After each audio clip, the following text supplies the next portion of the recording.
Good morning, students. My name is Sanmarie Steenkamp and I'll be doing the presentation, the examination-based presentation for 2019 for the Diploma in Education Secondary for Life Skills 1. Right, so we will look at the outline of the study guide through which I'm going to go through. So Unit 1 is the National Syllabus Guidelines for Life Skills Grade 8 to 12. Unit 2, Factors Involved in Teaching Life Skills. Unit 3, Career Aspects of Life Skills. Unit 4, Teaching Healthcare Issues. And Unit 5, Teaching Sexual Issues.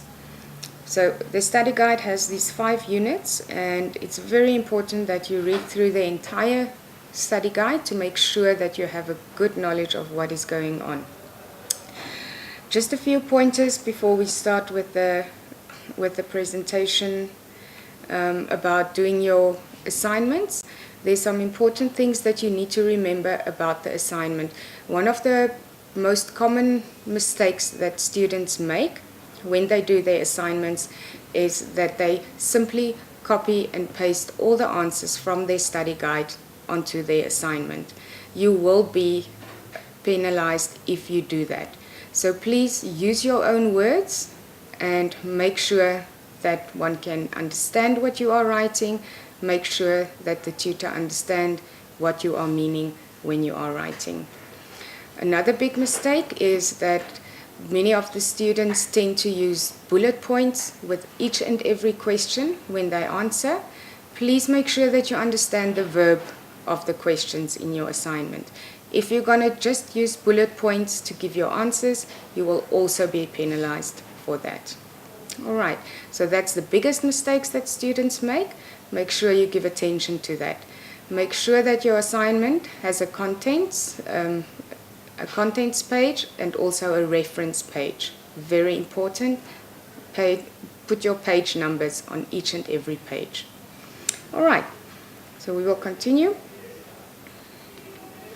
So with Unit 1, we will be looking at the rationale behind having life skills as a subject for grade 8 to 12.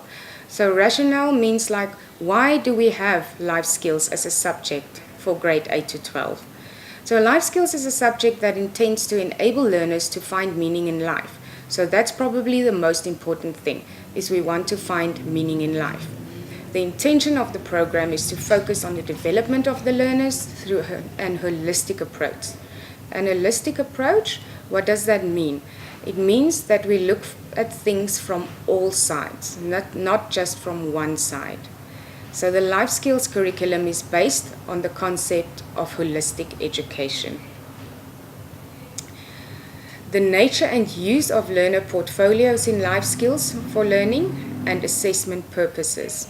This is also extremely important. Portfolios are used in a lesson and are not to be removed from the classroom.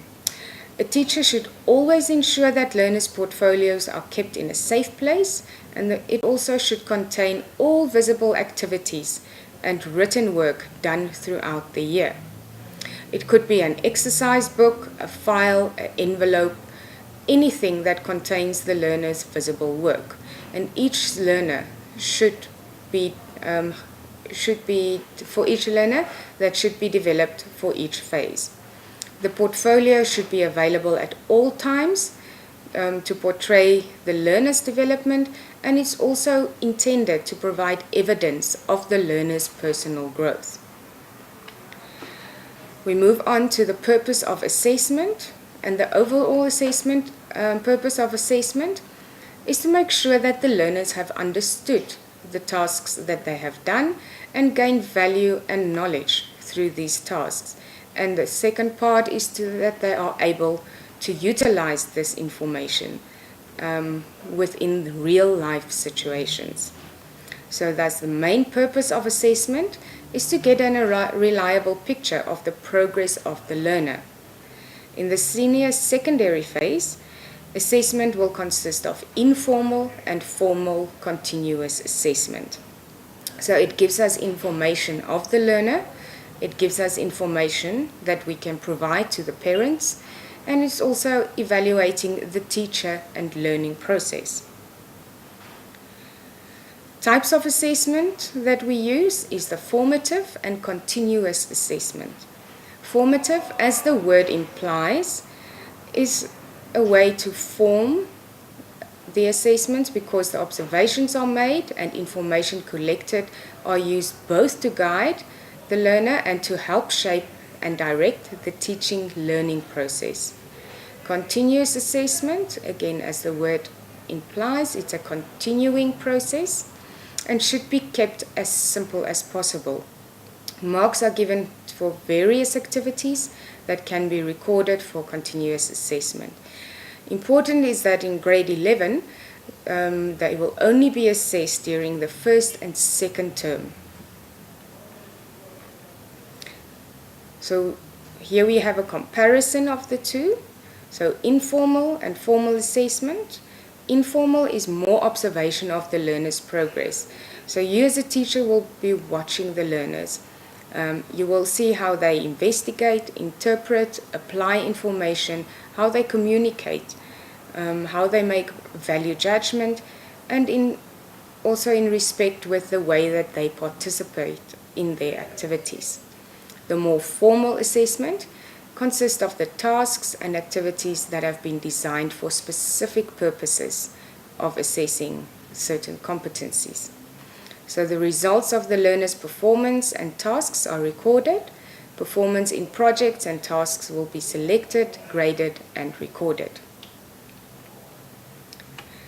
The grading scale that we use in school, which I do hope all of you are familiar with, we're just quickly going to run through that. The grading scale shows the learner's level of achievement in relation to the basic competencies as explained in assessment objectives. The 7-point scale from A to G covers a wide ability range using letters A to G, where A is the highest that a learner can score and G is the lowest grade. Learners scoring below a G grade, in other words 0 to 19%, will be ungraded, where you use the letter U. So please familiarize yourself with this so that you know exactly what grades are used, what the grade interval is, and what the grade description is. You should all be already familiar with this as you have gone through school and you did receive report cards. So I'm not going to go through each and every one of these.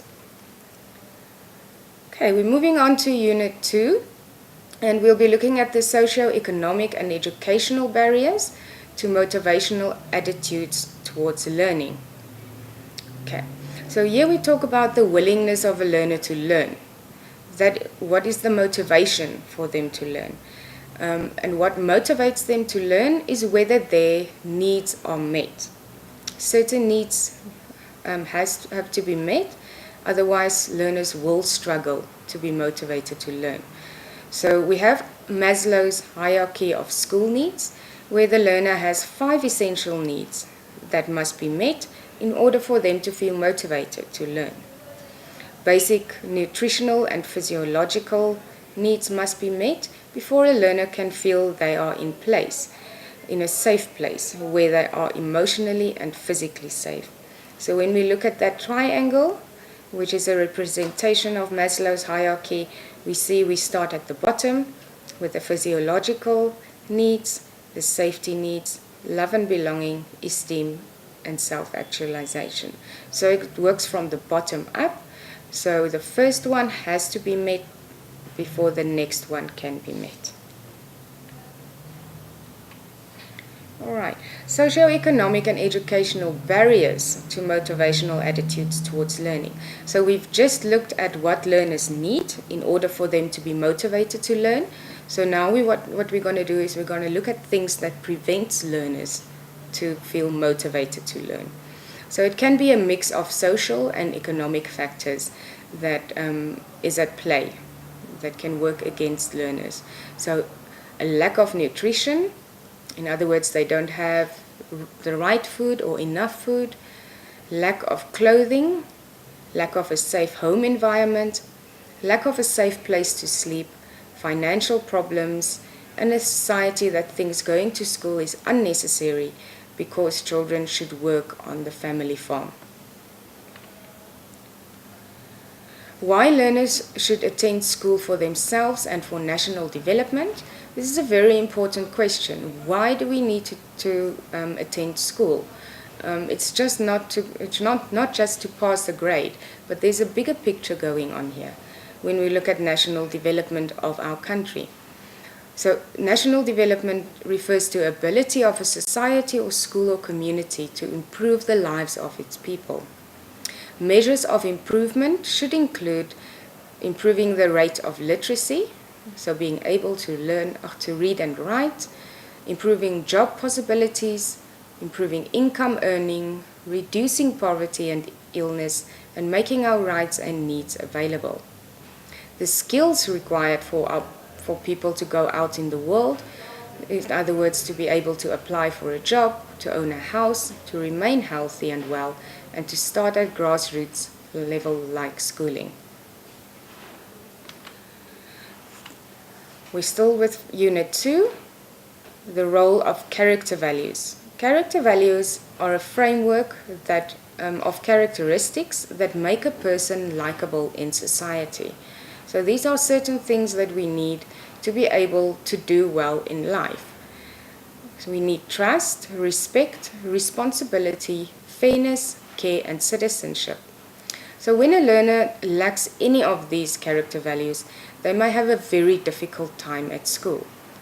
All of these characteristics work together, and when anyone is out of place, it's very easy for a learner to feel unmotivated to learn, but also to be at school. Okay, we move on to positive self-image. And it's also important that you note that you do read through the entire study guide, as we do not have enough space or time to cover everything during this presentation. So the role of a positive self-image is the way that we value ourselves, the way that we look at ourselves. What image do we have of ourselves? A learner can only see himself or herself as failing, will probably very quickly give up before he or she has even tried. When we face negativity every day, we also become negative ourselves. We tend to see every small little thing that we do wrong as a huge failure, and we quickly give up hope. We might say things like, why should I bother? I'm going to fail anyway. Nobody cares, so why should I? Right, so all kinds of things can go wrong inside your mind when you have a very negative self-image of yourself. A person with a positive self-image is able to show resilience. In other words, any small thing or big thing that might happen to a learner which is negative, they will be able to bounce back. They will be able to say, this is not that bad, I'm getting back on my feet and I'm continuing because I know I can do this. They are, in other words, more determined to stay motivated and to learn. So, a person with a positive self-esteem or self-concept has respect for others. They are reliable, responsible, they have self-control, they set and achieve goals, avoids blaming others for their mistakes. They have the ability to resolve conflicts in a good manner, a positive manner, and they take care of themselves. Person with a negative self-concept has self-doubt. In other words, they wonder about what they can do. They have a very negative attitude towards themselves and the world. They are easily persuaded by peer pressure. They don't take care of their own health. They have poor relationship skills, and they feel that the entire world is against them, and that there's no hope for improvement. Okay, moving on to the importance for learners to listen properly to instructions and explanations. So listening requires more than just sitting there and staring at your teacher. It requires the learner to look, to hear, to take notes, and to participate in the lesson. If the learner is listening but not looking or contributing or taking notes, they are missing fundamental facts and instructions being shared. You see many times learners who start drifting off, they are daydreaming. They also mention here that they might be doodling. In other words, they are really distracted. Their attention is not with the teacher. So when they start to miss this information, they start missing the foundations, the building blocks of the information that they need in order to continue with their learning. And this can result in things starting to fall apart. This will affect their results, their achievement, and overall way that they will do in their during their grades. Listening, looking, taking notes, and contributing is vital for the learner to achieve the highest level. So what can learners do to promote their study skills? So there are 4 important ways in which a learner can improve. They can use this information processing skills to help with their study skills. So this is something that the learner has to do to improve their study skills or to promote their study skills. Be very clear, this is not what the teacher can do to promote the learner's study skills. It's what the learners can do to promote their study skills.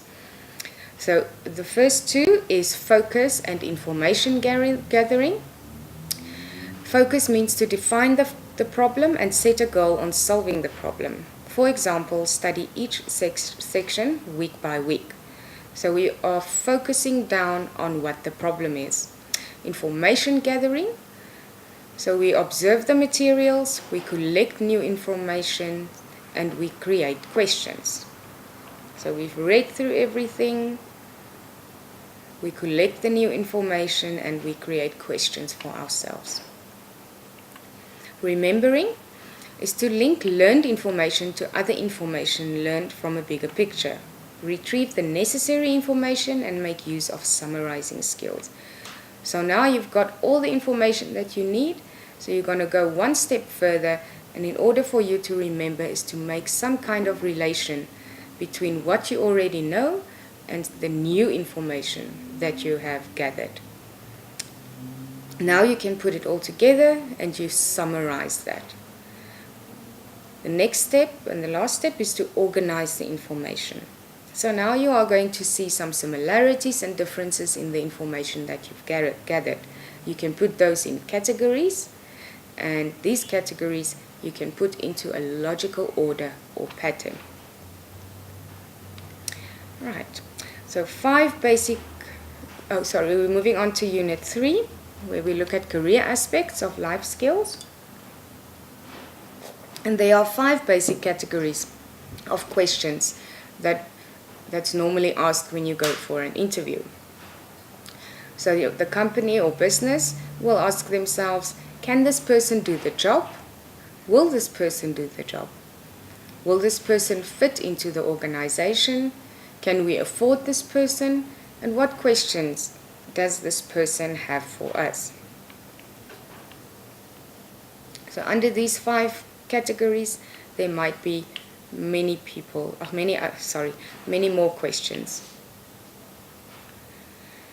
Characteristics, traits, and competencies that employees look for in modern employees. So these are the things that's important when you go for an interview, and this is what the company will be looking at.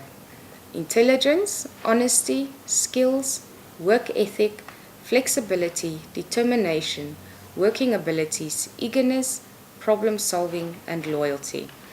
And the list might be longer, so please just check your study guide. Life skills teachers are expected to help learners in the following areas. So these are the most important areas in terms of career aspects of life skills where teachers should assist. So individually catered guidance, class discussions on career options, group discussions on career options, provide information on university requirements, provide information on job opportunities, and teach learners to write a CV and a resume. So it's important that the life skill teacher also works with the learners on an individual level and not only in a group or class level.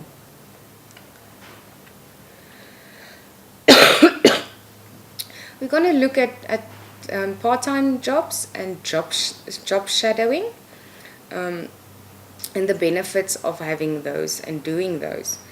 And it's very good for learners in the senior secondary to consider doing part-time jobs and job shadowing to get some information and help them form an idea of where they want to go with their futures in terms of career.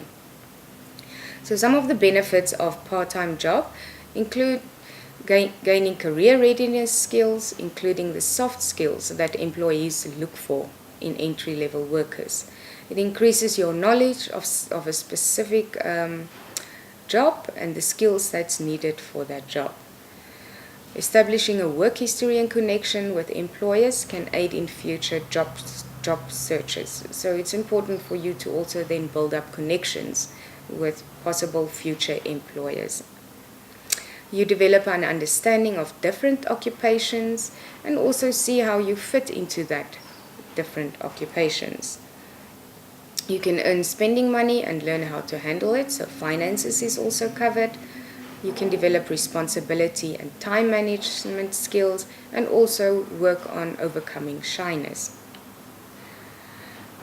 In terms of job shadowing, the learner's responsibility, just to make sure that you are clear on what job shadowing is where the learner will be present at a job, but they won't be doing too much physically or actively, but they will be more observing.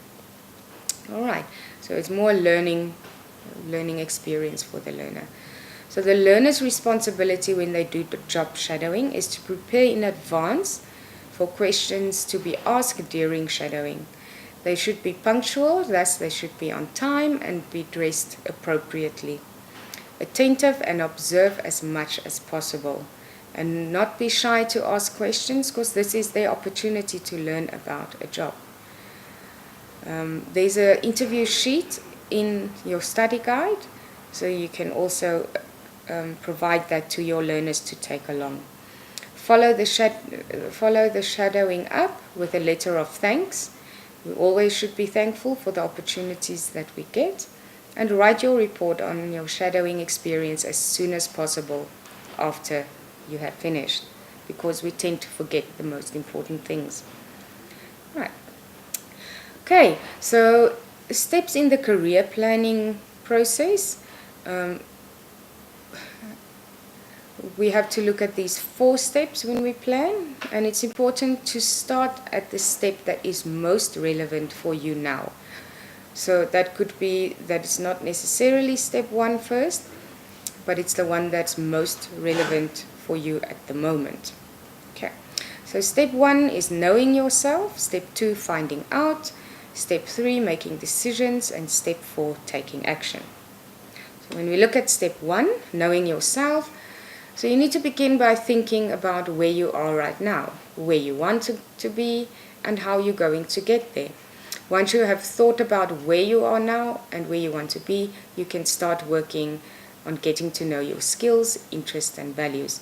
So questions that you can ask is, where am I now and where do I want to be? Step 2, finding out. This step is about exploring the occupations and learning areas that interest you. So you can ask questions like, how do my skills and interests match up with these occupations? Where are the gaps?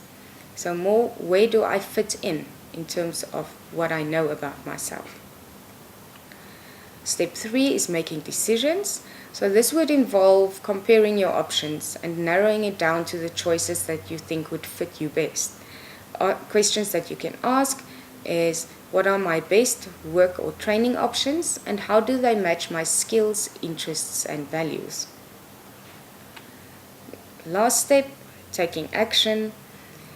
Here you plan the steps you need to take to put your plan into action. Use all you have learned about your skills, interests, and values together with the information you have gathered about the world of work to create your plan. In other words, what steps specifically do I need to take to achieve my work, training and career goals, and where can I get help? You do not have to do this alone. You can get assistance. All right, job application forms. Very important when you apply for a job. There are certain things that you do need to remember that can only aid you in your job application. So it's important to write neatly and legibly, in pencil first. So legibly means people should be able to read what you are writing. If you're going to write in an ugly handwriting, the chances of people even considering your application is almost zero. You have to be honest and real.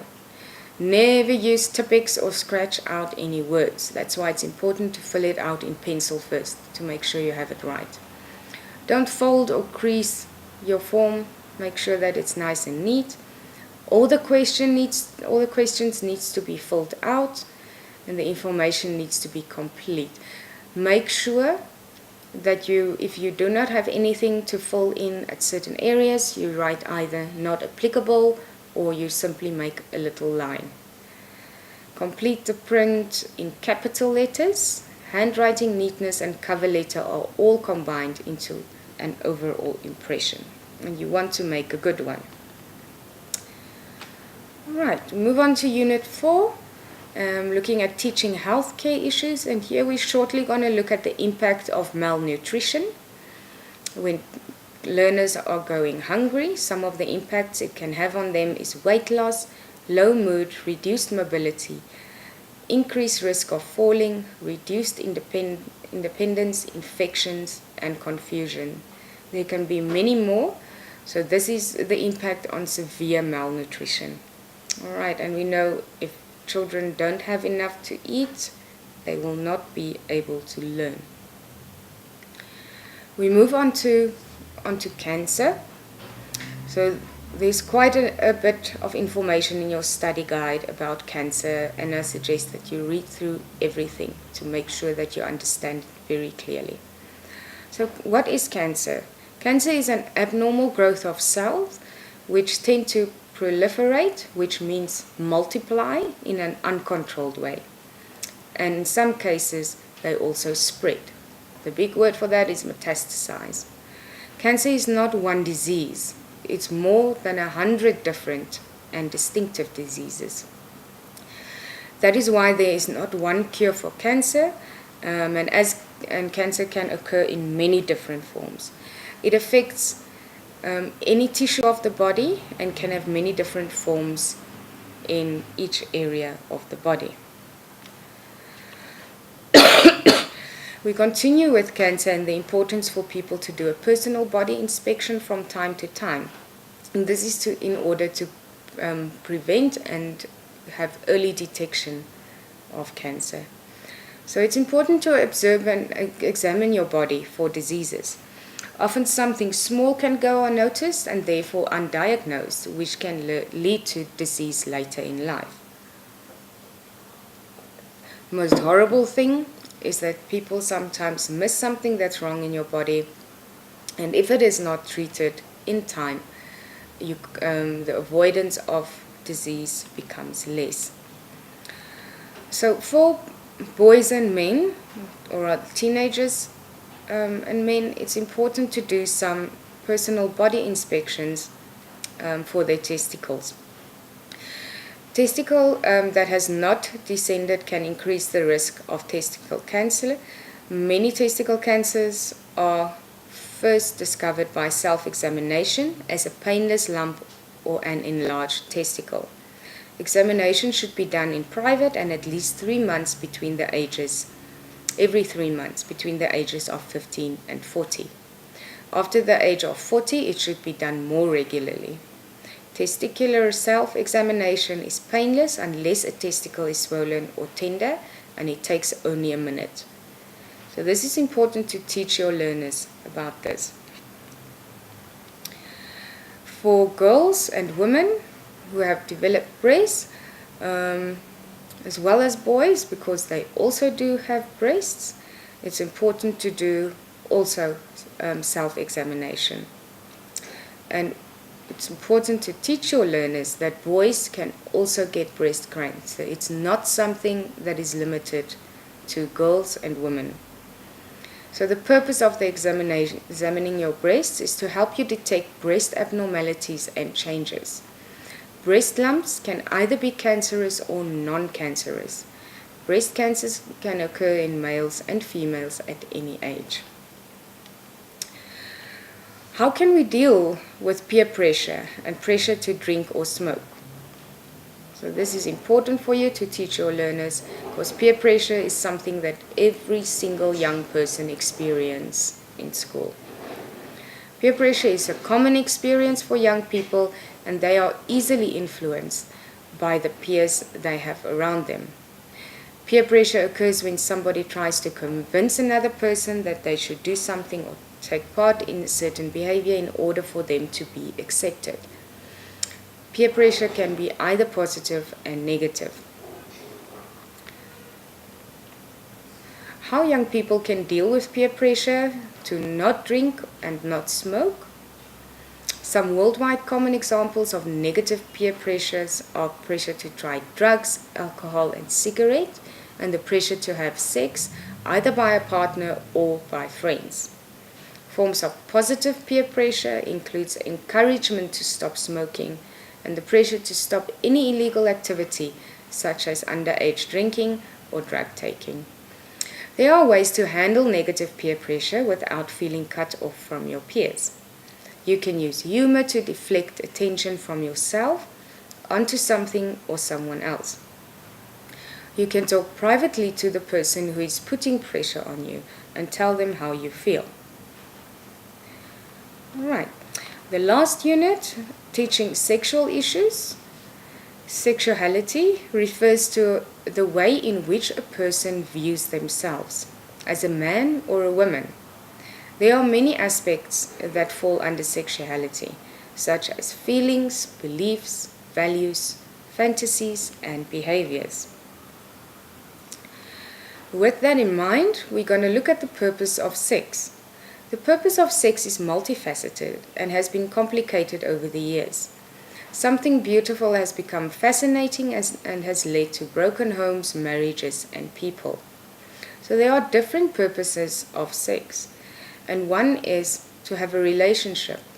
In the right context, sex creates a relationship and intimacy. It is something that unites two adults in a marriage. It is used to express intimacy between two people who love each other. Procreation. In order for the world to be populated and generations to be created, the heterosexual needs to have sex to conceive a baby. It is necessary to reproduce, to have children. Another purpose of sex is for pleasure. In the right context, it's a wonderful experience because it's part of our design. Sex is something that is pleasurable and gratifying in the right context, and it is used to connect with another person in an enjoyable way. Right. So, important differences between sex and love. Sex is a self-satisfying, physical act without a spark and any element of love. So that's simply an action. Whereas love is an act where both people try to please each other through discovering each other's bodies and what pleases the other person. Sex doesn't involve an emotional relationship where love do. Friends with benefits is sex and not love. Friends that are intimate form a relationship. Sex is a selfish act and love is a selfless act. A sexual attraction is not a long-term spark. It is often a lustful desire to please a need. Making love is a chemistry created when two people love each other. So it's important to know the difference of these two. Many times young people, adolescents, are very confused. They do not know the difference between love and sex. Alright, so we move on to HIV and AIDS. It's important to understand what HIV stands for and what AIDS stand for. So I also want to encourage you to make sure that you know the terminology. Too often we simply talk about HIV/AIDS and we have no clue what it stands for. All right. So human immunodeficiency virus, that is HIV, affects specific cells of the immune system, which we call the CD4 cells, the T cells. When it goes untreated, this stage can last an average of 10 years before developing into AIDS. So AIDS stands for acquired immunodeficiency disease. So a person can have HIV for many, many years without developing AIDS. We're shortly going to look at pre-test counseling and post-test counseling for HIV. Before attending a counseling, people wanting to be tested are usually given material to read, which prepares them for the test and the realities of HIV. So counselors may ask the following questions. Do you have or have you ever had unprotected sex? Is your sex partner HIV positive?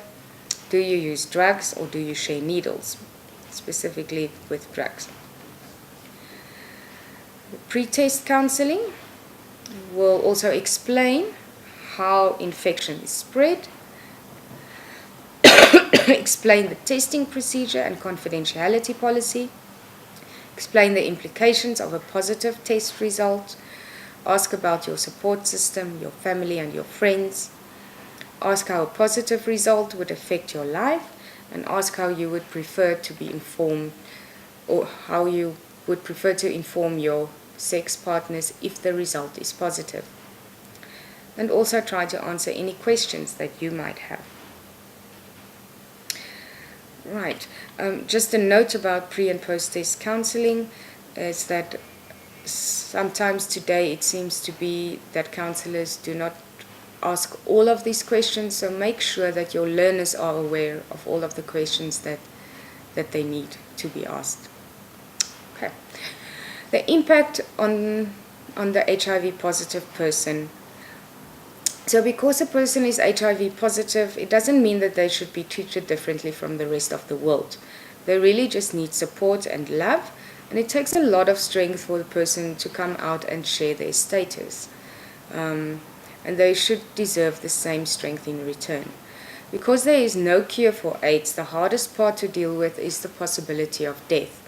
So the infected person may go through stages of denial, avoidance, and disbelief, and so too could the family members and loved ones of the infected person.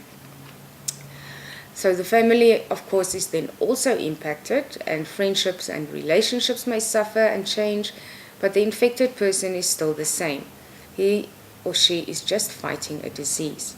Family members of the person may not have knowledge of the person having HIV, may not have knowledge of the HIV virus, or they may not be well informed. So they might have false fears about how they can also contract the HIV virus from the infected person, which can create a lot of fear and confusion. So it's vital that the family and loved ones of the person also receive counseling. It also has a financial impact on the family of the infected person. All right, so it's important that everybody receives counseling when somebody in the family is infected with HIV, and that they receive not only counseling but also the information. Okay, last thing we're going to look at in Unit 5 is how to manage a class discussion in the life skills class. The life skills classes can be fun. Discussions can be fun. It's important for the teacher to be able to manage a class effectively and to notify students in advance about group discussions that might be coming up, so that they can have enough time to prepare their opinions on the topic of discussion. It's important to implement rules from the start and have an object or a bell that makes a specific sound so that learners know when it's time to be quiet and to redirect their attention to the teacher. Use eye contact with the students when they are sharing their opinions and make sure that they understand your signals to stop.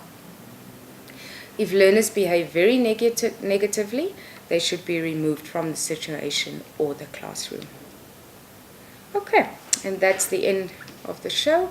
I wish you the best of luck in your assignment and also in the exams. Feel free to contact me if you need any help.